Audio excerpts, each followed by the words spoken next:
Over the years, many game series have occasionally attempted to become more mature, be that to reach out to a new audience or freshen things up for existing fans. Occasionally, this ends up paying off for developers, but more often than not, it ends up coming off as out of touch at best and awfully cringeworthy at worst. Perhaps the main reason we end up with such varying results is because what exactly it means to be mature or to grow up doesn't have a direct definition. For example, when I was younger, I really loved Pokemon, but around high school, I had grown out of it, and many other old interests in some form of attempt to be perceived as mature. This didn't last very long at all, however, for me, and I soon rediscovered my interests, realizing that I didn't need to be ashamed of those things. In Pokemon's case, ironically, the generation I skipped, Unova, ended up becoming my favorite game in the franchise. I don't think this is something everyone experiences, but it is certainly something everyone is aware of. Whether you've seen friends go through this, the concept presented in media, or even simply your parents saying, "Aren't you too old for that?" I bring this up to show when I was younger, to me being mature meant I couldn't embrace more childish aspects, or have the same fun I once did. And I feel that in some way, many people don't grow out of this. That's not to say not returning to those things is bad, it's fine to move on. But that mocking aspect, the idea that you can't like those things if you want to be mature, is bad. What got me thinking about this topic and ultimately what I want to discuss is a mindset I've seen floating around, from not only just games media, but average consumers as well, pertaining to two specific games released in the past 2 years, as I believe the overall praise one has received and scoffed from those same individuals is a direct result of that.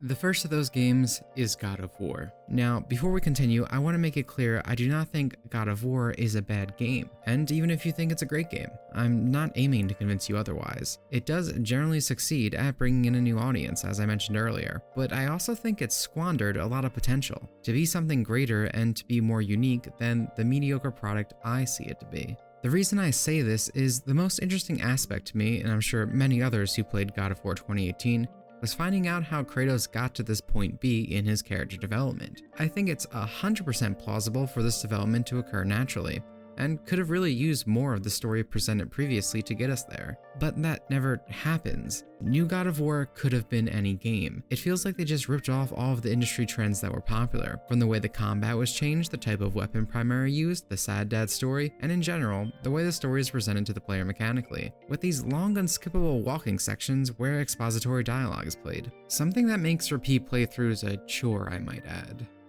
To me, it doesn't feel like someone thought they had a God of War story to tell. They didn't think, hey, what if we did this to Kratos to get him here? Or what if Kratos developed like this? What if we advanced the gameplay in this way? The God of War aspects only feel like a dressing. The name is popular, and they feel Kratos could vaguely fit into this mold. The callbacks feel very shallow. They are cool and exciting, but it feels like in those moments like a reminder that, oh yeah, I am playing a God of War game, instead of a cool moment within one. The feeling I had when I got Kratos' Chaos Blades was comparable to when I activated a bonfire randomly in Bright Memory.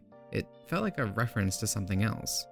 Now, perhaps you can see where I'm going with this. God of War 2018 to me, whether it be through the way they chose to present the narrative, developer interviews, talks of toxic masculinity, all seem to paint a picture of shame of what it once was. I think further proving this is the documentary on the development of the game, titled Raising Kratos. The main director, the original director of God of War, stated Kratos wasn't a character he was really proud to have anymore, that he's a family man now. A fact that this documentary will constantly remind you of, just so you know he's a big old mature grown-up now for 2 hours. I'm not going to tell you God of War was exceptionally deep, but it has its moments, that I think if embraced into the newer direction could have really improved the experience. I feel as though approaching this the way they did and selling these decisions as the series maturing, it's just as foolish as I once was when I was a young teen. And just like me, perhaps they missed out on something great. Again, through those interviews and the game, it portrays Kratos as a man who never cared about his family. But that isn't true. There's sprinkles of this throughout the early series, such as how he came to care for Pandora like a daughter in the third game. In the PSP entry, there's a story sequence in which Kratos has to push his daughter away in order to stop Persephone, denying himself a chance to be with her as he wanted. Another sequence involving his brother getting ripped away from him again, after he finds out the god of death took him in an attempt to brainwash him. Kratos was written more like a tragic Greek hero back then. He wasn't just some angry dude. There was more to him than that. He was a pained man. This character wasn't simply toxic masculinity, as many a journalist would have you believe.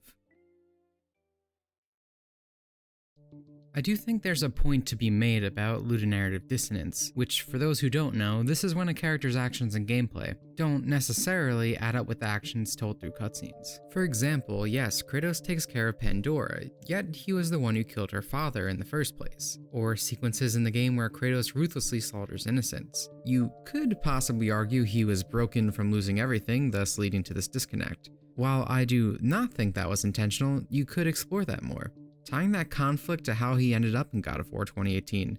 This could have made him overall more interesting, as well as making it feel like the character went through an actual arc to get here, instead of just saying he did. That, to me, feels like a natural maturity of the series, as well as acknowledging something that maybe didn't work well in the past, but retroactively tying new meaning to it. In fact, I'm not saying there's anything wrong with the focus on pure carnage from those old games. I'm not trying to put up some excuse that they're actually deep, but instead of coming off as so ashamed of the past and missing out on the pieces you can use, you can take those pieces and mold it into something new if that's the direction you wish to go. On some level, I think maybe that's what they were going for.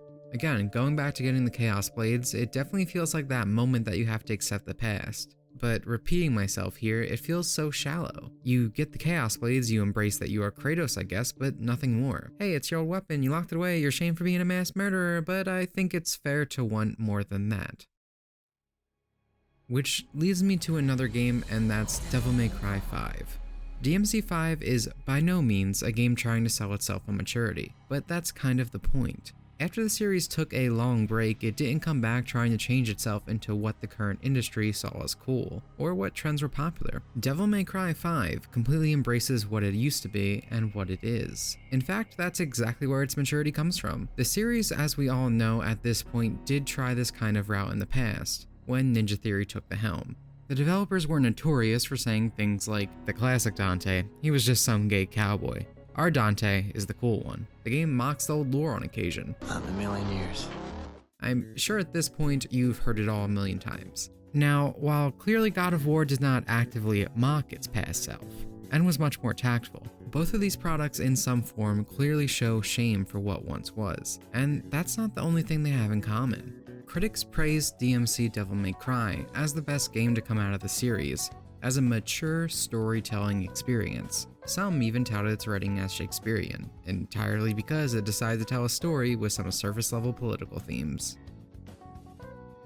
Which, speaking of that, this is kind of a tangent, but there's this weird obsession game journalists have with putting women, who constantly get the shit beat out of them, up on a pedestal as a strong female character.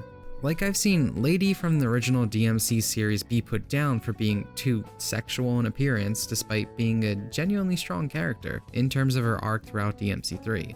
While Kat from DMC Devil May Cry praised despite her only character traits being kidnapped, raped, and jerking off squirrels. I think this also ties into this weird concept of maturity since the sex appeal completely dismisses the character with actual depth. While these girls who are abused to an almost fetishistic degree are seen as strong because wow, they've gone through just so much. See, they aren't frail like those other women. So while that's important to note here, as it shows another way this mindset manifests, let's just save getting deeper into that for another video. When we look back at DMC5, not only does it embrace its past with what would be considered its highlights such as DMC 1 and 3, but also even DMC Devil May Cry, the game that completely mocked everything the series had established itself as, the edgy teen phase that was ashamed of its past. Whether it's by taking the mechanics that worked in that release and using them here, or just cheeky references such as Dante's All Colors. And of course, the absolute epitome of this is the cowboy hat weapon, completely reveling in what the creators of that game mocked, effectively making Dante the gay cowboy he was said to resemble. All of that's maturity, laughing at yourself, owning your past even if you've moved on. That's why Devil May Cry 5 to me does one of the most important things a sequel has to do. It retroactively makes all the other games better by existing, whether it's because the development for Virgil and Nero or just making those rough spots with Ninja Theory's DMC all worth it in the end. One of the main catalysts for making this video is because, while yes, DMC5 was well received by fans and critics, there's this weird dismissive cynicism around it. I've seen articles saying it's the best trash they ever consumed, or people saying they can't take it seriously because it has fan service. Obviously, this isn't even all negative. but why is it that DMC5 has to be some form of garbage for not being this gritty sad dad story that in some ways it actually is? While not the focus of the conflict, Nero wanting to be accepted underlying the game beginning to end and what that ultimately leads to for his growth as well as Virgil is such a memorable piece of the experience for me. These themes stuck with me far more than anything in God of War, despite that ludicrous notion that the people on the God of War team touted for the game, that it had a script, not a game script. I think that's true, but I also think that's a negative. From my point of view, maturing in this medium doesn't mean rejecting its unique capabilities by trying so hard to make itself mirror a film, much like a child trying too hard to be perceived as mature by adults. But in those small but powerful moments in Devil May Cry 5 where the narrative and gameplay feel truly melded.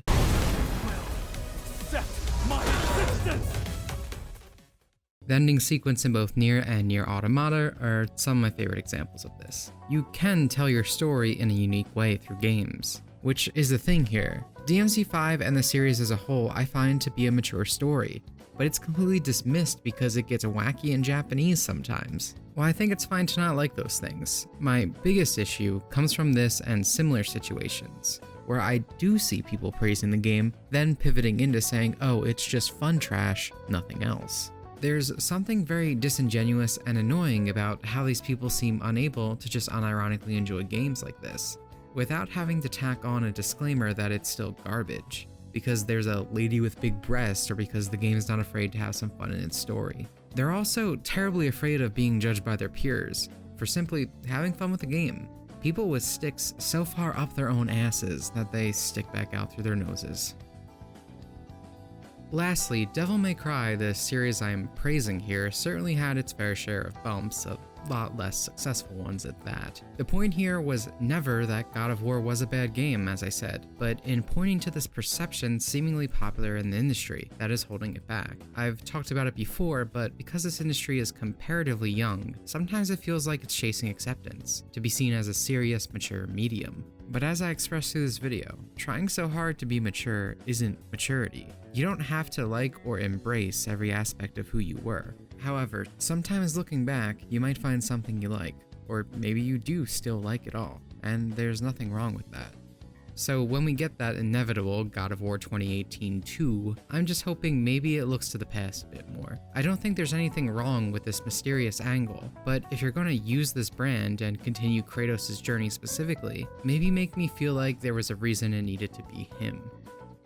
I guess in the end, ultimately what I'm saying is, it's okay, and even welcome for a series to mature, evolve, and change. But do it for the right reasons. Don't mindlessly chase trends or follow silly standards for what's considered mature enough to be worthwhile. Sometimes your answer can be as simple as just wanting to make a gay cowboy.